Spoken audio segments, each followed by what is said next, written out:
Ce que je voulais dire par là, c'est en fait, je n'ai pas choisi soit d'être consultant ou d'être en interne. C'est par rapport aux propositions que j'avais à l'instant T. Celle qui me convenait le plus, c'était une proposition en conseil, en fait, tout simplement. Sincèrement, parce que des fois, je regarde les posts des gens et ils croient toujours qu'on leur ment. Enfin, tu vois, les gens, ils pensent qu'eux, en fait, c'est des mensonges.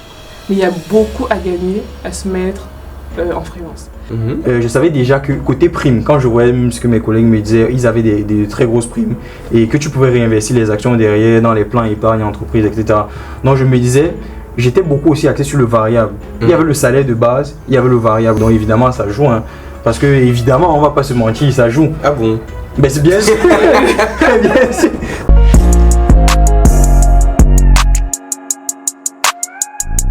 Ok, Émilie, tu as parlé du fait voilà, que tu négocies ton TGM avec le client, etc. Mais comment tu le fais augmenter au fur et à mesure du temps? Comment je le fais augmenter? En fait, ça va dépendre. Quand on reste chez le même client plusieurs années, donc 2 ans et demi, parce que c'est le maximum, en tout cas pour moi, c'est le maximum pour les clients finaux. Ils ne peuvent prendre des consultants que 2 ans et demi, à moins qu'ils modifient l'intitulé de la mission pour laquelle ils recrutent la personne. D'une année à l'autre, je vais dire il est assez difficile d'augmenter son TGM. Même si on délivre plus, il est assez difficile. Parce que c'est comme si tu étais en fait chez le même client, tu vois. C'est toujours difficile de dire à une personne, tu me payais 500 € TGM journalier, et demain et au bout de l'année prochaine, tu me payeras 700. En fait, même si tu délivres plus, c'est très difficile de... Tu vois, et nous, on veut fidéliser nos clients. Donc c'est assez compliqué d'augmenter 200 € TGM comme ça. Moi, je pense que la façon la plus simple, c'est de changer de client. Okay. C'est vraiment en changeant de client qu'on peut faire évoluer son TGM. En fait, c'est pas si différent que ça du salarié ou même du consulting. Hein, parce que, bon, quand je dis du salarié, c'est que je pense qu'un truc qui est aussi communément émis dans le monde, voilà, quand tu travailles en interne, il n'y a pas de magie. C'est vrai, les augmentations sont très faibles justement en interne. Et ce que beaucoup de personnes font, c'est qu'ils quittent des fois la boîte, ils prennent une autre boîte, ils font un plus 10%, plus 15%. Quitte à revenir, tu vois, des fois, des personnes qui font, ils quittent, ils reviennent encore après. Et là, quand il revient, c'est plus le même salaire. Ouais, mais il y a certains petits tweaks qu'on peut faire dans l'offre, dans le contrat, justement, pour augmenter un peu le TGM. Par exemple, si tu étais data ingénieur, on peut dire maintenant que cette année, il est data ingénieur senior. Donc, on demande à l'entreprise d'ajouter même un petit 50 €, un petit 100 € sur le TGM. Mais je pense que ce que Émilie veut dire par là, c'est que... Le gros gap. C'est... Je ne veux même pas forcément parler... Par exemple, quand il dit d'ajouter plus 50, plus 100, là... Quand tu dis, tu as fait 2 ans chez le client, là, tu étais entre data ingénieur. Même si tu dis d'aujourd'hui, je suis data ingénieur senior, je suis le même client. En fait, c'est comment tu te places devant lui pour dire que tu as augmenté. C'est ce que tu veux dire. C'est ça, il va te dire, mais le combat, tu fais la même chose.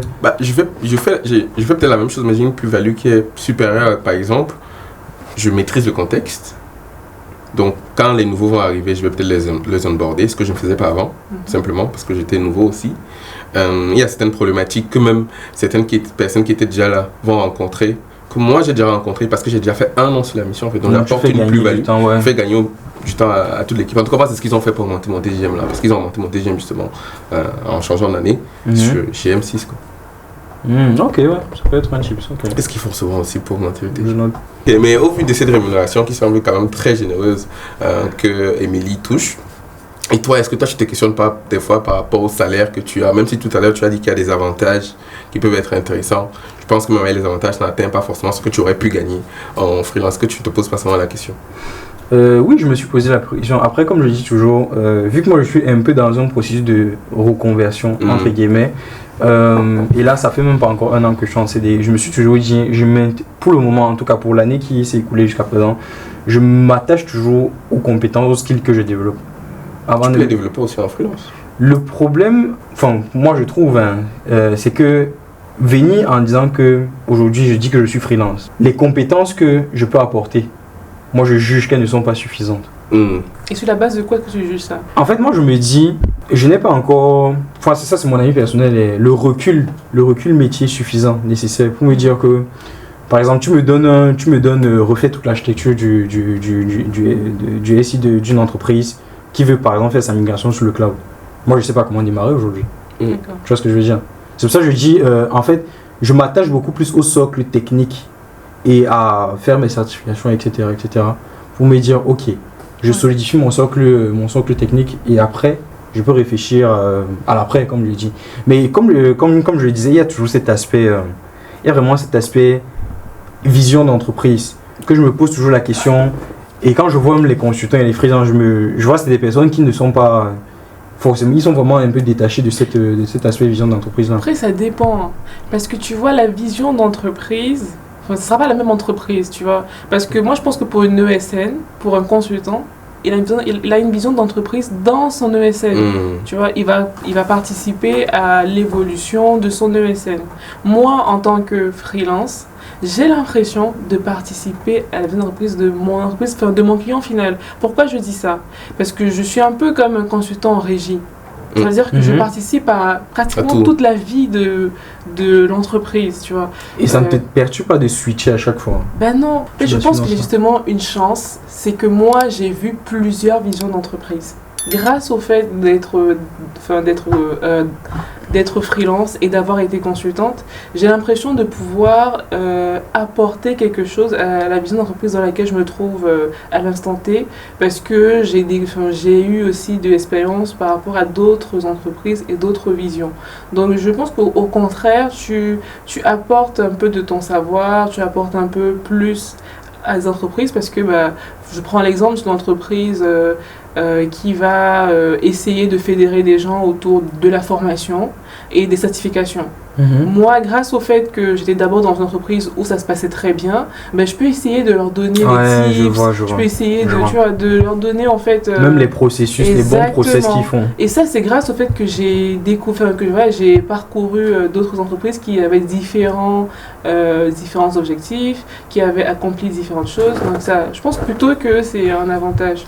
En fait, là, tu es en train de me démontrer que tu apportes de la plus-value. Ça, je le comprends. Oui. Mais quand je parle d'épouser, c'est presque, quand je dis épouser, c'est vraiment dans le sens premier du terme de je participe à cette vision, pas que dans la plus-value, mais même, par exemple, si tu es dans une entreprise, si tu travailles chez LVMH, par exemple, que le luxe m'a toujours intéressé. Tu vois, quand quelqu'un te dit, on avait Lorraine qui est passée sur la Chine, par exemple, qui était fan de mode et tout ça. Et Lorraine, quand tu l'entendais parler, elle disait toujours, moi, ça m'a toujours intéressé de travailler dans le secteur du luxe et tout ça. Je suis déjà in love du secteur, et en plus, j'apporte de la valeur. Là, j'ai l'impression que tu es dans la partie, j'apporte de la valeur. Je comprends la partie, j'apporte de la valeur.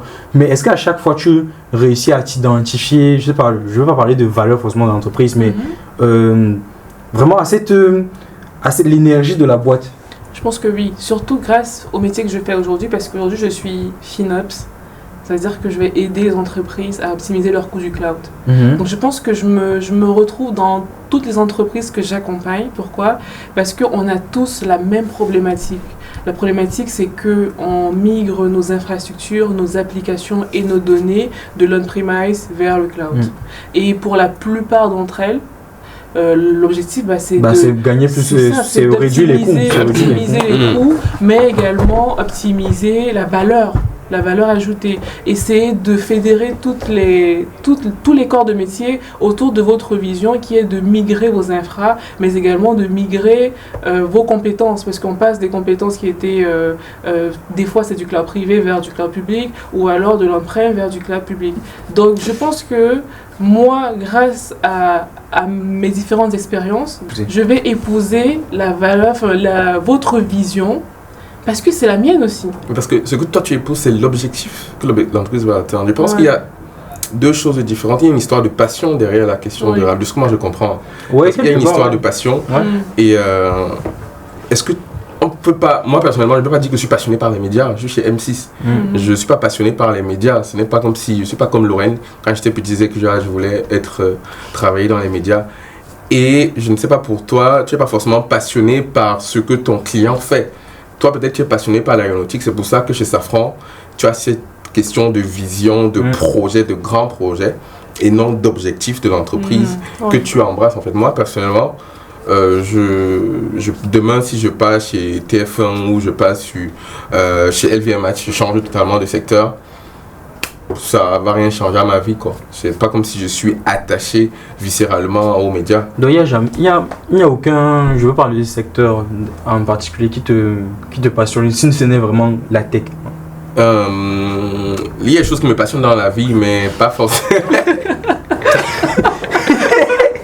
Oui, on a compris. Chatoun. Non, en fait, tu comprends ma question. Je comprends ta question. Là, aujourd'hui, si mon commercial me dit est-ce que tu as un secteur préférentiel, je vais lui dire non.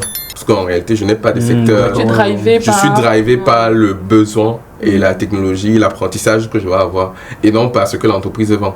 Mais je suis un peu d'accord avec toi. Je pense que c'est effectivement ce que j'essayais de dire. Ouais, non, dans votre posture d'externe, est-ce que vous êtes jamais retrouvé dans une situation où vous avez senti qu'il y a une pression, vu que, tu vois, par rapport à quelqu'un qui est en interne, quelque part, il y a les objectifs de fin d'année qu'on revoit chaque fin d'année, effectivement, et où on peut faire une rétrospective sur toute son année en pondérant que ici il avait mieux travaillé tel mois, là un peu moins bien. Tu vois, en fait, le salarié en interne, et surtout en France, est mieux protégé par rapport au travail. Il n'a pas. C'est pour ça qu'on dit souvent que le CDI, c'est un peu comme une planque pour beaucoup de personnes, et encore plus dans les grosses boîtes, que c'est un peu comme une planque. Et du coup, il a moins cette pression-là de je dois être dans la performance. Pourtant, j'ai l'impression que de par vos activités, il y a aussi cet aspect pressurisant. Est-ce que vous avez déjà senti que vous avez la pression du fait que voilà, si le client n'est pas content? Je ne sais pas ce que tu en penses, mais je pense que c'est une pression positive. C'est une pression qui permet de se dépasser. Et des fois même, je me mets la pression moi-même. Si le client ne le fait pas, je le ferai pour moi. Et je pense que c'est aussi la raison pour laquelle je suis quittée de chez le client final, parce que j'étais un peu trop dans ma zone de confort. C'est-à-dire qu'au bout d'un moment, tu ne te challenges plus, et quand tu regardes un peu les offres du marché, tu n'as plus l'impression d'être compétitif par rapport à ce que tu retrouves sur le marché. Et malheureusement, tu ne vas pas recevoir énormément de pression. Et c'est bien parce qu'il y a des personnes qui n'ont pas besoin de ça, tu vois. Mais il y a aussi des personnes qui, moi en tout cas, j'aime la pression. Moi, je trouve que c'est une pression positive, tu vois. Et c'est ce que je ressens auprès des ESN, et surtout quand on est externe en tout cas. Parce que du coup, la pression positive, c'est je me mets la pression par rapport à mon client et par rapport à l'objectif qu'on s'est fixé, mais également je me mets la pression par rapport au délai imparti, et surtout que je vaux quelque chose. Donc il faut que l'investissement qui a été fait sur moi soit rentable. Donc je mets autant de pression, et ça fait que mon travail n'est que meilleur. Et malheureusement, en tout cas, je pense que cette pression-là, on n'en retrouve pas beaucoup chez les clients finaux. Et c'est aussi la raison pour laquelle du coup, je me suis dirigée vers le consulting et vers le freelancing. C'est que on a la pression tous les jours. Moi, j'ai la pression parce que mon métier, il est assez instable. Donc, je peux perdre... la mission, elle peut s'arrêter. Donc, je me mets la pression pour le réseautage. Je me mets la pression pour pour épouser la vision de départ de ma mission. Je me mets la pression avec mes collègues pour créer un environnement sain. Je me mets la pression avec mon manager pour qu'on ait les mêmes objectifs. Je me mets la pression auprès de ce que je délivre pour donc que c'est ça ton driver. C'est ça. Et je pense que ce n'est que positif pour faire avancer les choses. Donc, je sais pas ce que tu en penses, toi. Je pense que tout ce que tu as dit là, une personne qui est chez le client final et qui est ambitieuse devrait se mettre cette pression-là aussi. Même si le cabinet ne met pas la pression, si tu veux grandir toi-même chez un client final, parce que le freelancing ou un temps en ESN, ce n'est pas la panacée. Tu peux trouver ton compte en étant chez un client final, tu peux apprendre techniquement et tu peux aussi grandir techniquement. Mais il faut effectivement que cette pression, si l'entreprise ne te la met pas, que tu te la mettes toi-même. Mais effectivement, en ESN, tu n'as pas besoin de te la mettre toi-même parce qu'on te la met surtout dans le cas du forfait, comme j'ai dit tout à l'heure, où tu as quelque chose que tu dois délivrer avec une période donnée. On te dit que tu dois faire ça en 3 mois. Si tu débordes, sache que les jours en plus, ton entreprise n'est pas payée. Ton ESN n'est pas payé pour les jours que tu débordes parce que le client a signé 3 mois. Donc si tu fais 4 mois, il y a 1 mois en fait où tu es payé en fait gratuitement. Parce que tu délivres plus, tu prends plus de temps que ce qui avait été demandé à la base en fait. Donc là tu as vraiment une pression temporelle qui est fixe. Mais en étant en support, donc en régie, la pression est plus... Et il y a une pression, mais elle est plus légère parce que tu intègres en fait l'équipe comme une personne lambda, tu es en support, je suis chez M6 depuis bientôt 1 an et demi. Certaines personnes ne savent même pas en fait que je suis externe. En plus, moi, mon mail, c'est écrit @m6.fr. Donc, quand j'envoie un mail, on croit que je suis en interne. Donc, la pression, elle est là parce que dans mon équipe, je sais que moi, mon TJM est supérieur à la personne qui est en interne. On me paye plus par jour. Enfin, on paye plus mon cabinet par jour pour le travail qu'il délivre. Donc, je me dois de délivrer plus que la personne qui est à côté de moi. Mais c'est aussi moi qui me mets cette pression-là, en fait. Et même en étant client final, toute personne devrait se mettre cette pression-là. Si tu as l'ambition, tu devrais te mettre cette pression pour, comme tu as dit, réseauter, pour apprendre techniquement, pour dépoter toute tâche qu'on te donne. Parce que si tu veux grandir financièrement et techniquement, il faut que tu donnes le meilleur de toi-même. Mais justement, que tu sors de ta zone. Par rapport à grandir financièrement, est-ce que tu ne penses pas que la raison pour laquelle chez le client final, il n'y a pas autant de pression, c'est que les gens, ils n'ont pas l'impression que même s'ils délivrent plus, ils vont grandir financièrement. Et effectivement, dans certaines boîtes, les augmentations sont tellement délirantes.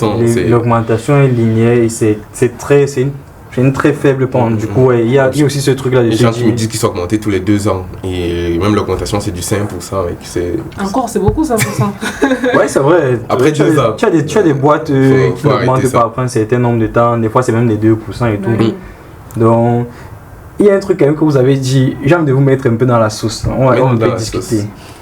Est-ce que vous ne pensez pas du coup, parce que quand j'entends ce que tu dis, Amy, ce que tu dis bien, est-ce que vous ne pensez pas que c'est cette affaire de pression là, ce sont ceux qui ont peur de se mettre la pression, ceux qui ne sont pas compétents finalement?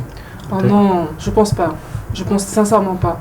Je pense que en fait tout le monde est constitué différemment, tu vois. Moi je pense que, et d'ailleurs bon, je trouve pas le terme exact, mais je sais qu'il y a des personnes qui ont besoin de pression pour avancer, tandis qu'il y a d'autres qui ont besoin d'un environnement plus serein, d'un environnement tu vois, un peu familial où il y aura pas, où il ne sentira pas qu'on lui met la pression pour délivrer plus. Donc en fait, je pense que ça dépend vraiment de tout un chacun.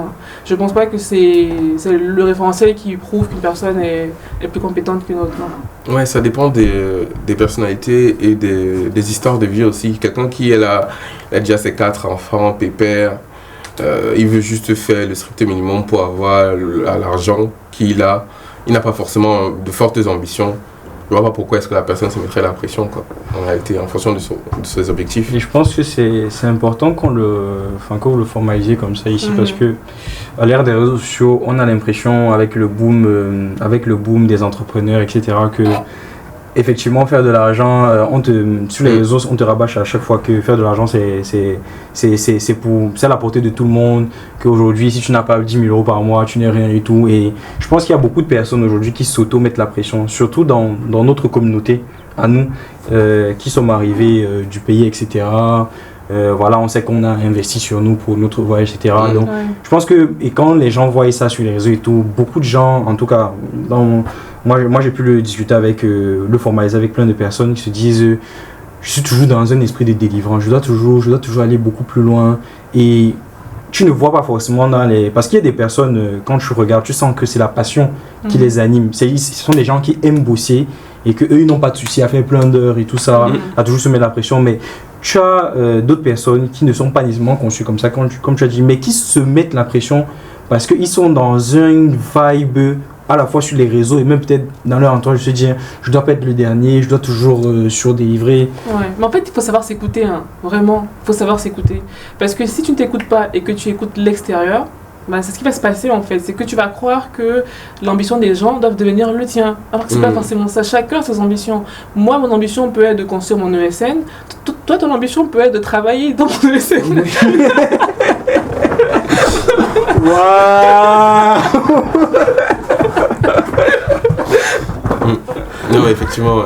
Et ça, c'est non, mais c'est marrant que tu dis ça. Parce que moi, j'avais une premier degré. Elle me disait à chaque fois, Ralph, crée ta boîte, je serai DRH. Ben voilà. Et ce n'est pas mauvais parce qu'elle participe. Et il vaut mieux être il vaut mieux être à la tête, il vaut mieux être la queue d'un éléphant plutôt que la tête d'une fourmi. Donc si tout le monde se met la pression pour être leader, pour être devant, qui seront ceux qui seront derrière et qui feront fonctionner les choses, tu vois. Donc je pense qu'il ne faut pas trop se mettre la pression non plus. Hein. Et même j'ai l'impression que quand on se met trop de pression, au final on ne fout rien. Effectivement, comme tu as dit, c'est mieux d'avoir défini soi-même ses objectifs et de se comparer par rapport à son soi d'avant que de se comparer par rapport au soi, à l'autre, en fait, à autrui. Mieux vaut se comparer à moi, par exemple, il y a un an, par rapport à tout ce que j'ai appris, tout ce que j'ai pu apporter comme valeur à mon entreprise, apporter comme valeur à mes amis, que de me comparer avec quelqu'un. Je ne connais pas son histoire de vie et ça ne m'intéresse même pas, en fait. C'est moi, mon histoire de vie que je dois construire et je dois regarder, moi, quels sont mes objectifs, qu'est-ce que j'ai envie de faire dans ma vie, où est-ce que j'ai envie d'aller et je me donne les moyens d'y aller sans forcément tout le temps regarder les réseaux sociaux. Et c'est facile de le dire comme ça, mais je pense que ça peut être important de se désabonner de certaines personnes. Très clairement, il faut des fois penser à soi-même. Je connais des gens sur Instagram, chaque fois qu'ils regardent le post de certaines personnes précisément, ça les met mal à l'aise. Mais ils continuent de regarder. Si tu n'es pas capable à l'instant T, toi qui écoutes là, de te détacher de certaines choses que tu regardes, mieux vaut ne pas les regarder en fait. Ouais. S'il faut se désabonner, désabonne-toi. Ce n'est pas une défaite en fait. C'est pas comme si mieux vaut fuir quelque chose que je ne peux pas combattre. Moi c'est ma philosophie. Si je sais que je ne peux pas combattre quelque chose, je fuis. Je retire. Je quitte. Après, tu vois, des fois c'est bien aussi de... Parce que il y a des carrières de personnes qui peuvent nous inspirer et qui font que voilà ça. L'inspiration est différente de la frustration. Voilà. Donc des fois on peut. Non, il y a des carrières inspirantes et qui frustrent aussi. Tu dis merde. Elle a 28 ans. Ouais. Elle a fait toutes les plus grosses boîtes. Elle a fondé une association qui a récolté. C'est comme si tu parles de quelqu'un précisément là. Non, et le pire, ne parle pas de quelqu'un précisément. Ouais, mais tu te dis, mais des fois il y a des. Mais justement, c'est parce que tu compares un aspect de sa vie. Des fois, tu vas te dire, elle a 28 ans, elle a fait plusieurs entreprises, elle a une association caritative. Toi, tu as 28 ans, tu as ta famille, tu as tes enfants. Bientôt mariée, peut-être, bientôt fiancée. Elle aussi, peut-être qu'elle te regarde en disant, mince, j'ai déjà 28 ans, je n'ai toujours personne avec qui partager ma vie, je n'ai pas d'enfants, j'ai délaissé ma vie sociale, je ne suis... Voilà, donc... En fait, les gens montrent ce qui les a. C'est vrai que sur ces réseaux, elle va communiquer plus sur ses achievements, mais tu ne vois vraiment pas l'envers du décor, c'est vrai. Ah, oui. Émilie, s'il fallait refaire là en sortie d'école, de mémoire, tu as commencé en interne, tu étais chez un client final, et par la suite tu es passé en ESN. Est-ce que tu referais la même chose? Alors, s'il fallait refaire, je dois t'avouer que je ferais la même chose, mais je ferais même mieux. C'est qu'en faisant la même chose, je démissionnerais plus vite. Parce que mais ça, j'aurais jamais pu savoir aussi. Parce qu'on se pose trop de questions. Quand on a des objectifs, on se pose trop de questions, on se demande est-ce qu'on fait le bon choix. Moi, quand je quitte mon CDI, tout se passait très bien. Je quitte mon CDI parce que je ne veux pas rester dans ma zone de confort et je vais en ESN. Après combien de temps? Après 1 an seulement. Ok. Donc, quand je quitte mon CDI, la question que je me pose, c'est... Mais je me posais 1001 questions. Est-ce que ça va bien se passer? Est-ce que j'ai pas fait le mauvais choix? Est-ce que, voilà, je pouvais même tomber en dépression à cause de toutes ces questions-là? Donc, je pense que si je devais refaire les choses, je ferais avec plus de confidence, plus de confiance. Self-confidence, plus de confiance en moi, en m'assurant d'être... voilà. En fait, il ne faut pas regarder en arrière. Moi, je regardais trop ce que j'avais à perdre. Et du coup, ça me faisait trop réfléchir. Alors qu'aujourd'hui, je sais que le meilleur est à venir, en fait. Le meilleur est toujours à venir.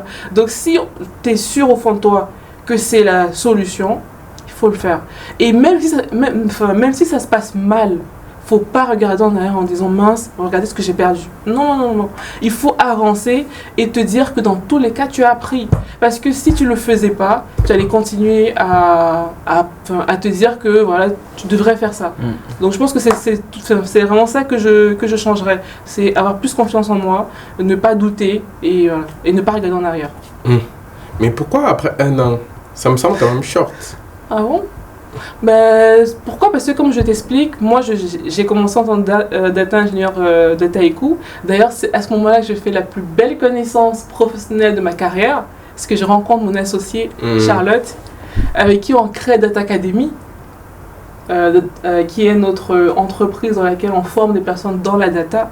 Et c'est pour ça que je ne peux pas regretter aussi cette belle expérience-là. Pour moi, le CDI, ça m'a permis, du coup, c'était comme un cocon familial où tu es caressé par le sens du poil, on te berce, on veut vraiment que ton bien, voilà, tu avances à ton rythme, vraiment c'était que tout le monde était exactement plein de bienveillance. Et le problème, c'est que la vie réelle, ce n'est pas ça.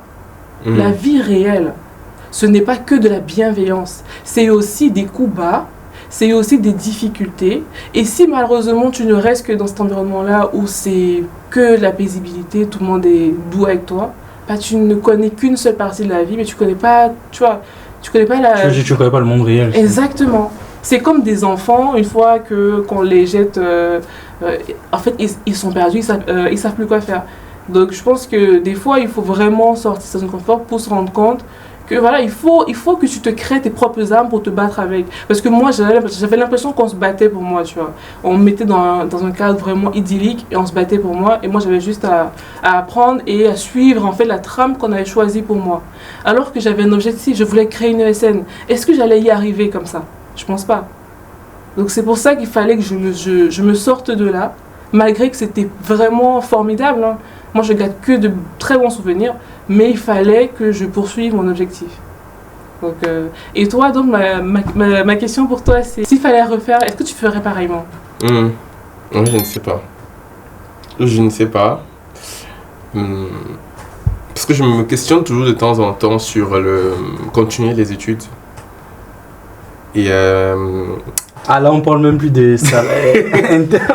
Si, parce que la question s'est posée effectivement quand j'ai fini mon cursus. Est-ce que je continue les études? Est-ce que j'avais deux choix possibles. Est-ce que je pars en management, comme pas mal de personnes font, directement après mes études, ou alors je pars faire un doctorat où je pousse un peu plus sur toute la partie data science. Et je n'ai toujours pas la réponse à ma question aujourd'hui. Donc la question se pose toujours. Tu ne t'interdis pas demain de dire que bon fuck. Je retourne sur les bancs pour pousser. Parce qu'en réalité, il y a souvent une frustration, surtout quand tu fais la data science, où tu commences à lire certains papiers. Il y a certaines choses que je ne comprends pas dans les papiers. Et ça me perturbe. Ou alors il y a certaines choses que je comprends et j'ai envie de pousser un peu plus. Et donc là, ça me dit, si je pars faire un doctorat, je vais pouvoir comprendre beaucoup plus de choses et pousser plus. Et aussi, il y a des fois, tu as envie de plus être sur la partie management. Parce que moi, j'ai aussi un bon côté relationnel. J'aime bien causer avec les gens. J'aime bien comprendre les problématiques des gens, les problématiques globales des entreprises. Pourquoi ne pas passer en management? Donc la question se pose toujours. Donc je ne sais pas, en fait, en réalité, s'il fallait refaire, j'allais forcément faire ça. Peut-être je serais allé faire un master en management. J'aurais continué en études pour faire un doctorat. Je n'ai toujours pas la réponse aujourd'hui, en réalité. Je sais qu'il n'y a pas de mauvais choix, en réalité, hein. De toute façon, c'est déjà fait. Il n'y a pas de mauvais choix. Ça ne sert à rien en fait de dire que j'ai mal choisi. Et c'est juste de regarder dans le futur et dire que ok, quand est-ce que je sens que c'est le bon moment pour moi de me lancer dans telle voie ou dans telle autre voie. Ça dépend aussi des opportunités qu'on a. Si demain j'ai une opportunité d'une entreprise qui me permet de monter encore plus techniquement qu'aujourd'hui et d'avoir une très bonne rémunération, peut-être je vais simplement arrêter de me poser la question que je me pose actuellement sur les masters en management ou le doctorat en fait. Ça dépend aussi de toutes les opportunités. Je suis beaucoup en phase avec ce truc-là. Le truc des fois le plus compliqué dans la vie, c'est de savoir saisir les opportunités. Quand je dis saisir, c'est vraiment saisir. C'est-à-dire que des fois l'opportunité est là. C'est même pas que ça te dépasse, mais attraper ça des fois, c'est tu te poses des questions. Est-ce que je fais? Et c'est comme ça que tu loupes des carrefours. Et c'est là où les regrets arrivent.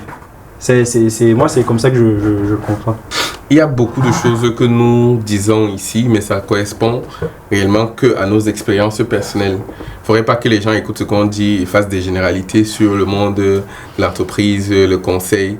Moi, j'ai eu la chance, dans mon entreprise de conseil, de trouver des commerciaux qui sont plutôt vertueux, qui sont plutôt bons. C'est pour ça que je suis resté là-bas depuis que je suis sorti d'école. J'ai eu la chance d'avoir une augmentation qui est plutôt considérable. Donc, il y a des boîtes de conseil qui ont un bon salaire d'entrée, qui ont une augmentation considérable, mais il y a aussi énormément de boîtes de conseil où c'est compliqué d'être augmenté, c'est compliqué même de trouver des missions. Donc, on dit que c'est intéressant, les boîtes de conseil, pour trouver différents contextes, mais tu as ce boîte de conseil où tu n'as simplement pas de bonnes missions, tu es en intercontrat pendant un an, où tu es seulement là comme ça, tu ne fais pas grand-chose. Donc, c'est à chacun aussi de se faire son expérience, de tester différentes choses, de voir ce qui plaît pas. Moi, j'ai vu que le conseil me plaît. Actuellement, peut-être que demain je vais changer de boîte, je vais partir en client final et ça va aussi me plaire. Donc c'est pas forcément des règles d'or qu'il faut suivre comme ça, mais il faut tester les choses et penser que l'argent est important, mais pas plus important que l'apprentissage. S'il y a une offre, il y a un écart de 2 cas entre 2 offres et que dans une offre, celle qui est inférieure, tu vas beaucoup plus apprendre que l'autre. En vrai, quelles que soient tes problématiques financières, mieux vaut prendre celle où tu vas plus apprendre. Parce que c'est un investissement qui est très rentable à moyen, long terme. Et moi, ce que je peux ajouter concernant le freelancing, c'est que je sais qu'aujourd'hui, ça a beaucoup le vent en poupe. Ça a le vent en poupe, on entend ça partout. Mais moi, je conseille toujours aux gens, il ne faut pas démissionner, parce que moi, j'ai dit que je démissionnais à chaque fois. Il ne faut pas démissionner sans avoir quand même... c'est ça, sans avoir un matelas de secours. Parce que j'ai l'impression que les gens, aujourd'hui, parce qu'ils ont entendu telle personne dire « je démissionne tous les jours, je sais que je vais trouver, je me fais confiance ». Ce qu'on est en train de dire aujourd'hui, c'est par rapport à une catégorie de personnes, mais c'est aussi par rapport à nos expériences à nous. Donc moi, j'ai expérimenté ça ne signifie pas que tout le monde doit suivre exactement la même logique que moi. Ça signifie que, moi par exemple, je conseille aux gens que j'accompagne de toujours trouver d'abord une mission avant de démissionner. Et quand on me dit oui, mais il y a les 3 mois de préavis, ben je leur dis vous pouvez négocier ces 3 mois-là et obtenir juste 1 mois de préavis. Ouais. Donc voilà, ne démissionnez pas alors que vous avez des dettes, alors que vous avez des personnes que vous supportez, des charges, etc. etc. On fait les choses bien, il ne faut pas le faire parce que tout le monde fait pareil. En tout cas, je vous remercie Émilie, merci Pierre-Ange d'avoir accepté de participer à cette vidéo. Merci d'avoir accepté de partager votre expérience et tout ça. Je pense que c'est très important de le faire. On aura peut-être encore d'autres épisodes, j'espère, à tourner ensemble pour vous étudier, vous. Merci de nous avoir écoutés et on se retrouve à très bientôt pour une prochaine vidéo sur Au-delà des frontières. Bye.